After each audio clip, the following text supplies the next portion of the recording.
These are challenges to overcome so that you can get closer to the life that you want to live.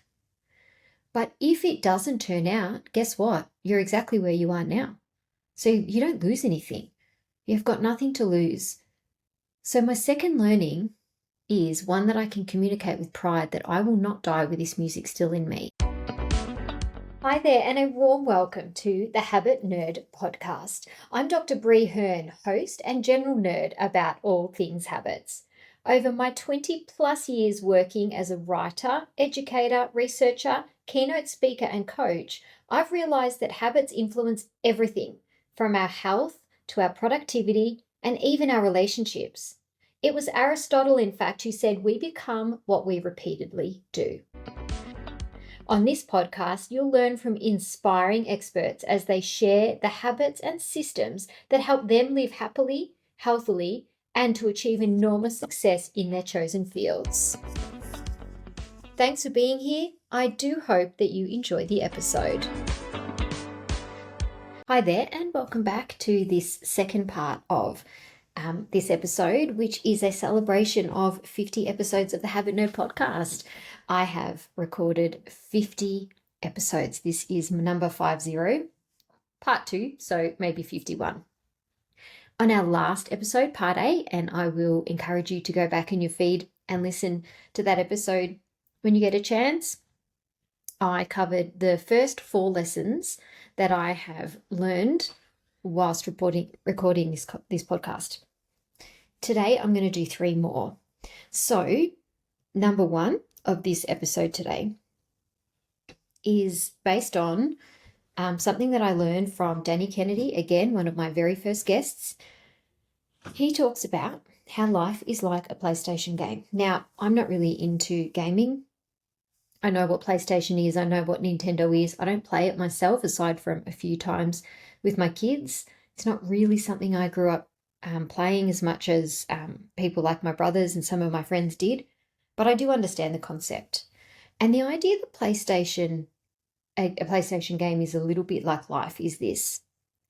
Say you're playing a PlayStation game. Let's pretend it's Mario, Super Mario. There are levels. You need to pass level 1 before you can go to level 2. Now, there are skills that you need to gain in level 1 that will help you in level 2. And there are skills in level 2 that you need to be able to be effective at passing level 3. Now, they do get more difficult, and the reason they get more difficult and the reason that you may die in the game over and over again is because things are getting harder. More challenges are being thrown at you. But the reason that each of those challenges appear in each of the levels is because that is supporting you to level up for what is coming. Now, if you die in a PlayStation game of Super Mario in level 2 over and over and over and over again, the PlayStation company or the makers of Super Mario don't call you up or send you an email and say, you failed too many times. Off you go. You can no longer play this game anymore. There's no such thing. It's up to you if you want to dust yourself off and have another go. Now, every time you have another go, you learn from what it was that killed you in the last instance, and you'll have a better chance at passing the next time you play. And if you don't pass that time, it's because there's something that you still need to learn. The other thing that's helpful to think about here is that just before you get to the end of a level, there's generally a really big challenge that you need to overcome. And only when you overcome that challenge are you rewarded with passing that level and being able to enter into the next level. And life works like that. You need to gain a certain level of skills so that you can level up. And the amount of times in life, in other contexts that aren't a PlayStation game, but that are to do with work or a hobby that you have or something that you're learning, be it to play a musical instrument or maybe to become a long-distance runner or somebody who practices Pilates or goes to the gym, as soon as it gets hard, as soon as we get to level 2 and obstacles start being thrown in our way, we give up. We don't dust ourselves off and try again. Now, the reason that things get difficult is because we need to learn new skills so that we can apply those new skills, those new learnings, to the next level. And there's a reason that you can't play a PlayStation game starting at level 12. You need to start at level 1 and you need to prove yourself until you can move through the levels. Now, when I look back at episode 1 of this podcast, or when I look back at my Instagram account that I started in August of last year, and it's October the following year as I'm recording, there is some absolutely embarrassing content. I am mortified by a lot of the work I did, but I had to do those first levels so that I could learn how to refine things, how to make things better, how to get closer and more nuance to what it was that I wanted my brand to be. And I wanted my podcast to sound like. And I'm still not there, because if this podcast is aligned with a 12 level analogy of a PlayStation game, I've only done 50 episodes. I hope I get to 500 episodes. So I might only be on level 3. The other thing that I find really helpful when I think about the PlayStation analogy is that when you get to challenges in PlayStation, you don't go, oh, this challenge is here again, I'm going to give up. You know in your mind that you are being primed with a skill set that you will need in the next one. But in life, when things get difficult, often we throw the towel in and we say things to ourselves like, why is this happening to me? But the highest performers say, how is this happening for me? And often the most challenging things that we go through in our lives and in our work, we can't see at the time that they are preparing us for our next level self. They are making us more resilient.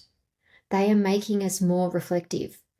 They are giving us a perspective that we wouldn't have otherwise been shown. They are putting us in contact with somebody who we need to learn from. Those challenges are teaching us a lesson that we would not have otherwise learned. They are clearing our path. There's a saying that not all storms come to disrupt your life. Some of them come to clear your path for where you're supposed to go. And I do really believe this about any project or any new habit or anything that is important enough. If it's worth it, there will be difficulties.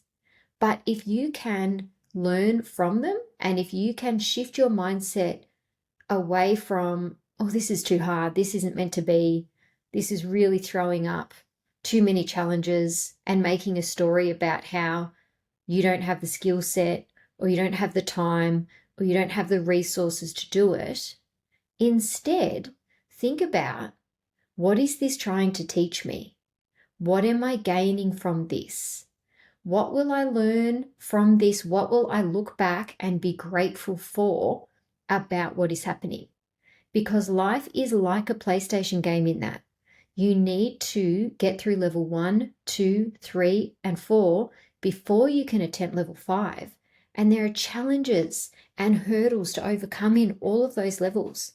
And if you don't learn it the first time, you just turn around and have another go. But you don't keep repeating the same mistakes, you do something slightly differently. So this lesson for me around how life is like a PlayStation game is an example of the key learning that I've had with this podcast, that, as I said, each time I interview a guest, I get a little bit better at it. Each time I cringe and I look back, and when I'm editing an episode or when I'm listening back to it and I think, oh, Brie, don't say that again, or you've used that word too many times, or you need to speak more slowly, or that was too repetitive, or you could have really sharpened that up. Instead of just bashing myself with those things, I think about how I can do that slightly differently next time. And then I do it slightly differently next time. And it may be an imperceptible shift to you, my listener, but for me, listening back over 50 episodes, there have been some fairly critical changes that I've made because of what I've learned. And life is like this.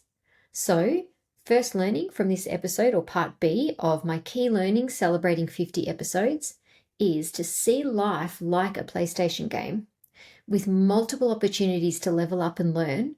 And only when I get to the hard part at the very end, when I feel like giving up and I feel like throwing in the towel and I feel like saying, I don't have enough time for this, or I'll record a whole episode and realize that it wasn't recording, or that the internet dropped out and I lost it all, or that I just can't fit in an episode and it's costing me time and money, or I feel like I'm just too exhausted to get it done and I feel myself getting into this mindset of this is too hard, I can't fit this in anymore. That is when a breakthrough is coming. That is when I'm getting close. And it's like Mr. PlayStation or the universe or whoever it is testing me to see whether I am up to achieving the next level of this podcast or of the PlayStation game or of, being promoted at work or whatever that is. So I wonder if you can think about, where are you leveling up? Where are you seeing the difficulties as challenges? And where could you shift your mindset to be grateful for those, to understand that they're lessons that you need to be learning to be able to step into your next level self? Now, the second of three learnings to help celebrate this second part of 50 episodes of The Habit Nerd is inspired by a recent episode that I recorded based on the book The 5 Regrets of the Dying by Bronnie Ware. Now, a reminder that Bronnie is a palliative care nurse, or was a palliative care nurse, and she, over many, many years, was able to compile the most common regrets that people who were on their deathbeds had about their lives. And the number one was, I wish I'd had the courage to live a life that was true to me. Now, this lesson inspired this next lesson for me in this podcast, 50 episodes, and that is, don't die with your music still in you. This idea that if I wanted to record a podcast, if I wanted to create something like The Habit Nerd and start working in this space, I needed to be brave enough to just do it, because fortune favors the brave. And if I died tomorrow, if I was hit by a bus or if I was diagnosed with a terminal illness, I would still have some music in me. This podcast would have still been in me. This business idea that I had been brewing over multiple years and was inspired by the way I want to teach others, and I want to use my research background and my communications background and my teaching background to help people live healthier lives because of the habits that they choose. It would have still been in me, and that would be an enormous regret. So this idea that if you have got some music in you, whatever that is, it does not have to be a complete career change. It might be a slight pivot. It might be that you want to start painting, or that you want to do some further study in the evenings in something completely different or similar to what it is that you're doing, but you just want to up level so that your contribution can be slightly different and your life can look slightly different. Don't die with your music still in you. If you don't do it, you are just like the 99% of people walking around that are too scared to try something new. And guess what? If you fail, and I would argue that there is no failure, that there's only learning. So if you try something and it doesn't quite work out the way that you had anticipated, it's not a waste of time. It's just getting you closer to what it is that you do want. And a little bit like my last learning around the PlayStation game, these are challenges to overcome so that you can get closer to the life that you want to live. But if it doesn't turn out, guess what? You're exactly where you are now. So you don't lose anything. You've got nothing to lose. So my second learning is one that I can communicate with pride, that I will not die with this music still in me. And I wonder whether there's some music in you that you are not letting out, and that it can be something really big or something really small, but that fortune does favor the brave, and that taking that first step or walking through that door will open up possibilities for you in a way that you could never have imagined if you're brave enough to do so. So my second learning is don't die with your music still in you. One last learning that I'd like to share with you, my loyal listeners and my new friends on the Habit Nerd podcast, that I have learned in multiple ways over the last 50 episodes is this. Who would I need to become to achieve the outcome that I want?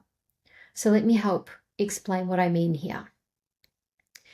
If there's something that you want, say something that you desire, you want to be the CEO of a company, and you got the phone call this evening that had become a reality, and it just fell into your lap, how would it feel?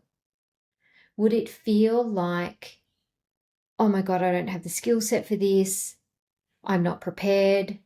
Or would it feel normal? Like, yep, that's what's supposed to happen. Because I had been the person and embodied the skills and the beliefs and the practices and the habits of somebody who is the CEO of a company, so that now when that goal has come to fruition, it feels totally normal. My nervous system is quite comfortable and I feel safe in that. The reason new opportunities feel so scary, or new jobs, or goals that we have, say to finish a half marathon or a marathon, feel so unfamiliar, is because we are not being the person now and embodying the person now that outcome would seem very normal for. So let me give you a few more examples. If I, on this podcast, want to be someone who interviews really highly sought after guests, then I need to be brave to send them an email. And I need to start commenting on their content on social media. And I need to purchase their book or engage in any content that they have created, or read their research reports, or whatever it is that's relevant.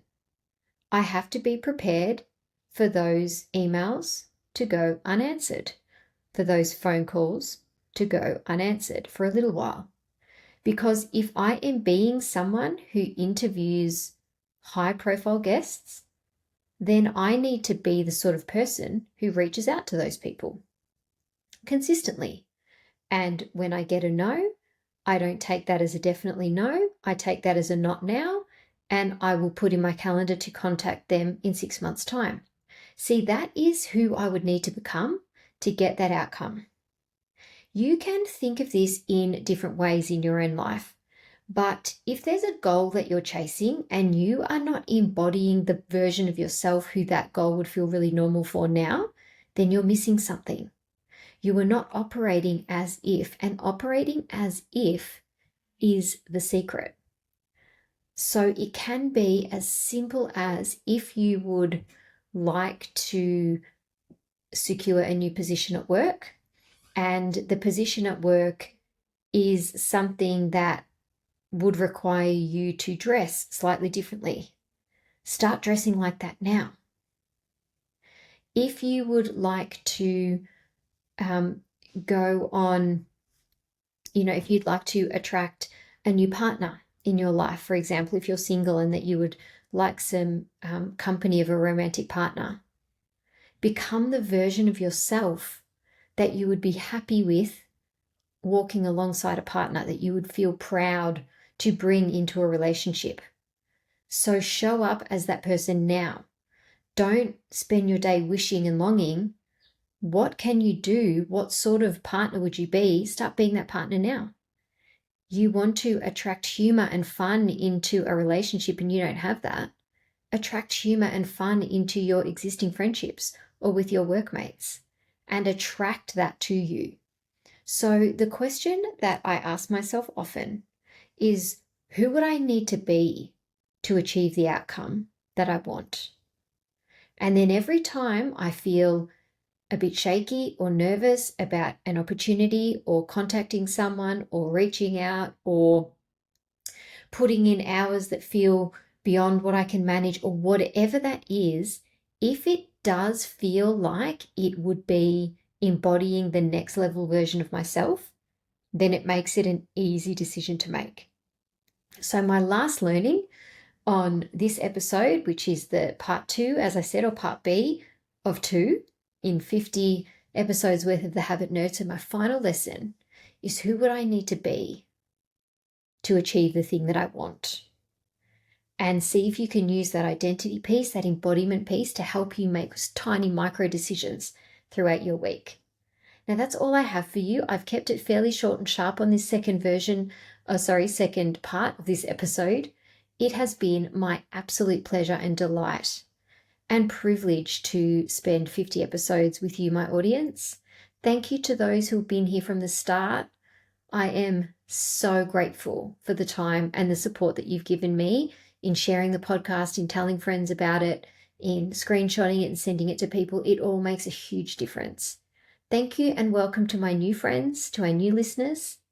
And as I say, it is something that I take really seriously, and with an enormous sense of gratitude that you've chosen, when you could listen to any podcast, that you put mine on your rotation.